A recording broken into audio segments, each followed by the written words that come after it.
criticism of LeBron James has always been that he packs his team, which, because he's always packed his team. Because he's chasing this imaginary Michael Jordan ghost, what he need to let go. He's not chasing the ring. You hear these things like, why do we have to chase? He got 4. There's nothing to chase. He's not chasing the ghost or anything like that. He's lying. If he goes to Philly, people going to say he's ring chasing to catch Michael. Well, duh. You don't have no affiliation to Philadelphia or Golden State. 12 seconds later. Breaking news out of the NBA. LeBron James is taking his talents to Philadelphia. Looking back at the past month of NBA media coverage, there's one storyline that has dominated headlines above everything else, and that's the LeBron James sweepstakes, with each passing day bringing fresh rumors and speculation about where he would land and where he wouldn't.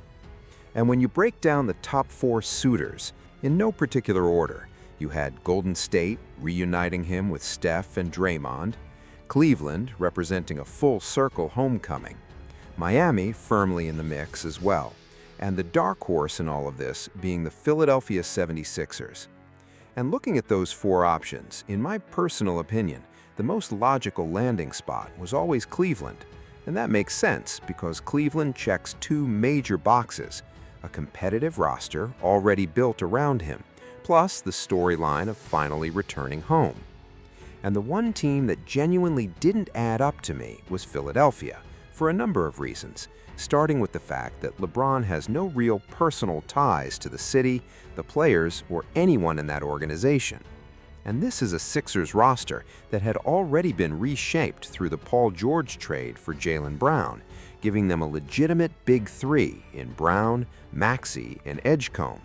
Meaning that even without LeBron, and even without a fully healthy Joel Embiid, this team already had the pieces to be a serious contender in the East, especially considering Jaylen Brown just posted the best season of his career, finishing 4th in scoring and earning second-team All-NBA honors, while Tyrese Maxey ranked 5th in scoring and made third-team All-NBA.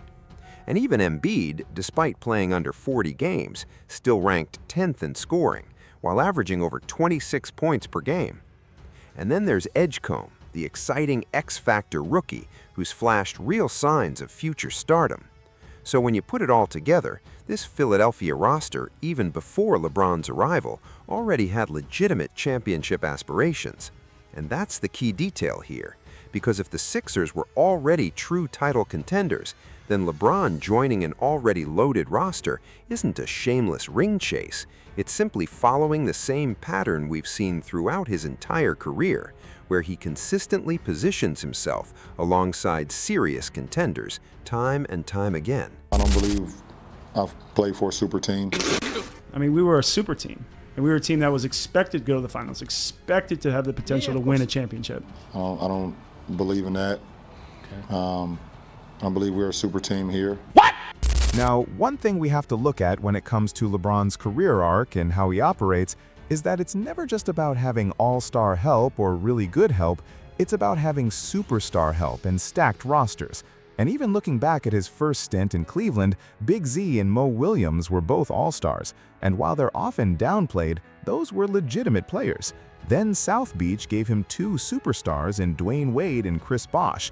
Cleveland again brought Kyrie Irving and Kevin Love. Los Angeles gave him Anthony Davis and later Luka Doncic. And now Philadelphia brings Jaylen Brown, Tyrese Maxey, and Joel Embiid, with Edgecombe as a dark horse all-star candidate on top of that.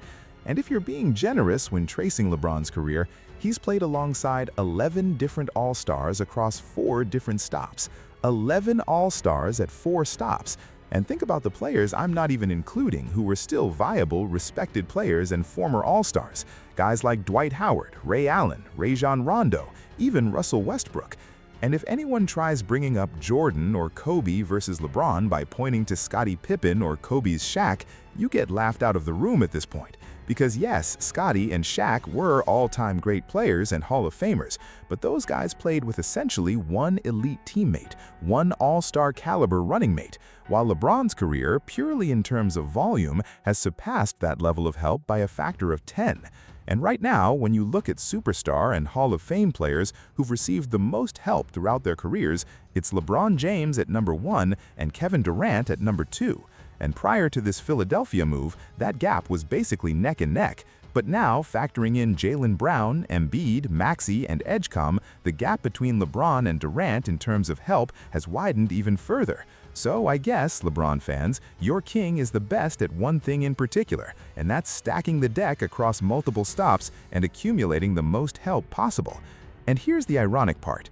When you look at LeBron's longevity and durability, the fact that he's now played roughly 22 years in the league, his championship count is still sitting at 4. And that raises the question, how can the so-called GOAT go 2 full decades with such a limited championship haul?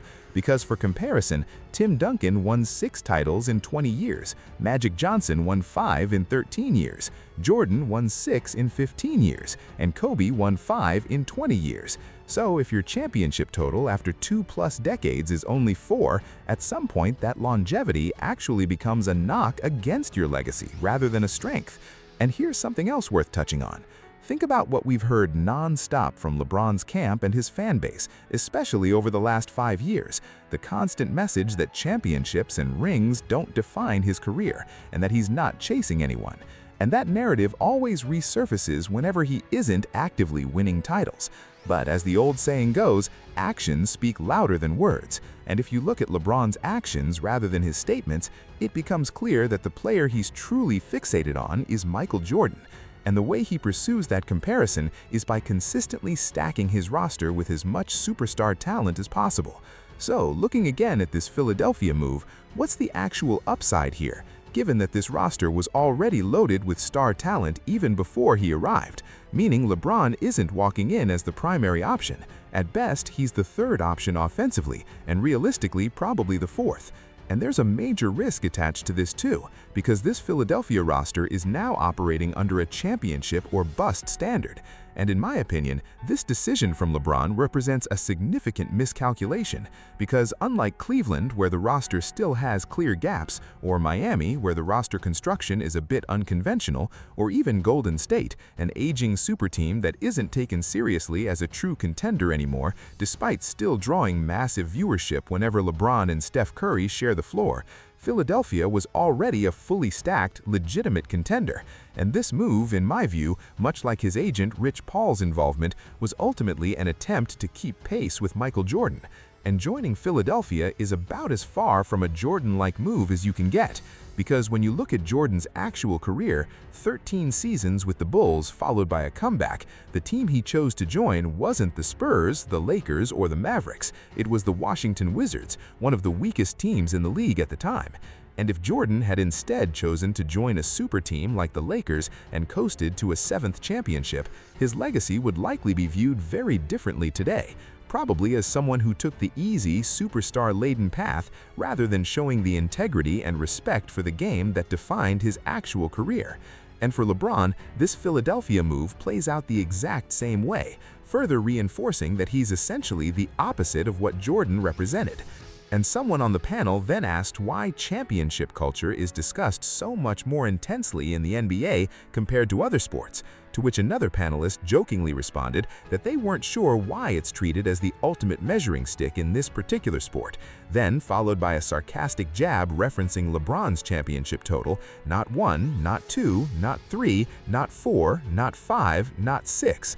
And then, shifting focus to LeBron's own announcement, his multi-part social media post confirming the move to Philadelphia was filled with lines worth breaking down, starting with his opening statement claiming he thought his career was over once last season ended, when in reality he was never actually retiring, as this same fake retirement storyline has played out repeatedly over the last 5 years, essentially functioning as a farewell tour that never actually happens.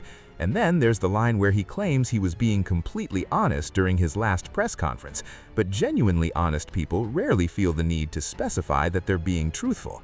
It's usually the people who aren't being fully transparent who feel that need. And then in a later post, he stated that his decision wasn't about money or family, but purely about wanting to compete and win, which essentially translates to him chasing championships by joining an already contention-ready roster, whether people want to frame it that way or not.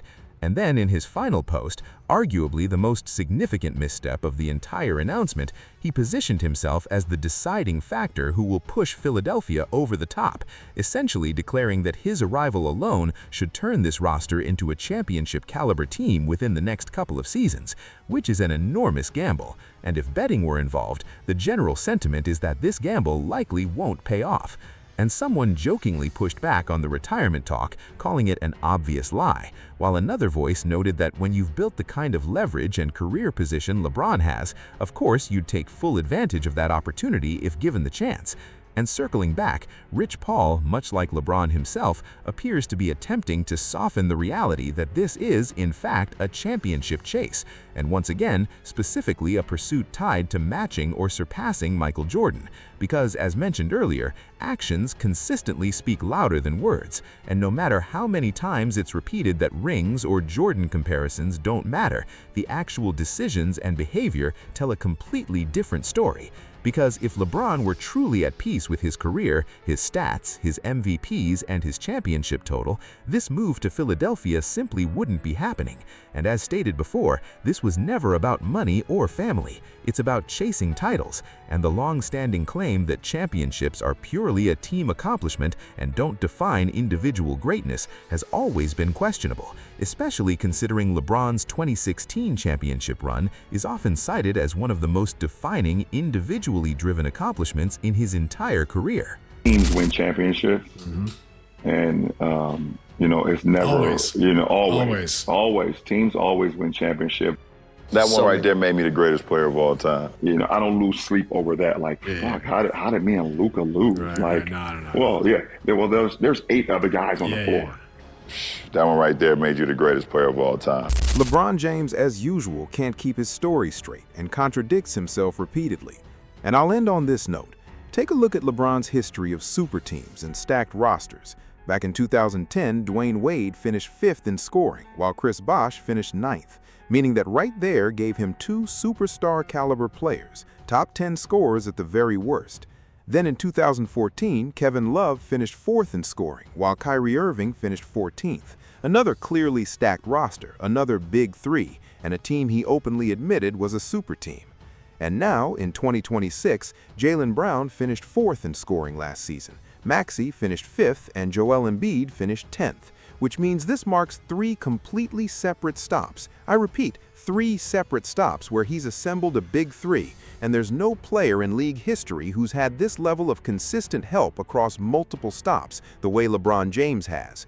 And what we keep seeing play out over and over isn't just one superstar teammate or a fringe all-star. It's legitimate superstar-level players, true alphas on multiple teams, forming multiple big 3s over a 20-year span. And if you're genuinely trying to catch Jordan or Kobe, which deep down you know is the goal, joining Philadelphia was quite possibly the worst move you could have made. And as always, thank you all for watching. I hope you enjoyed the breakdown, and I'll catch you next time.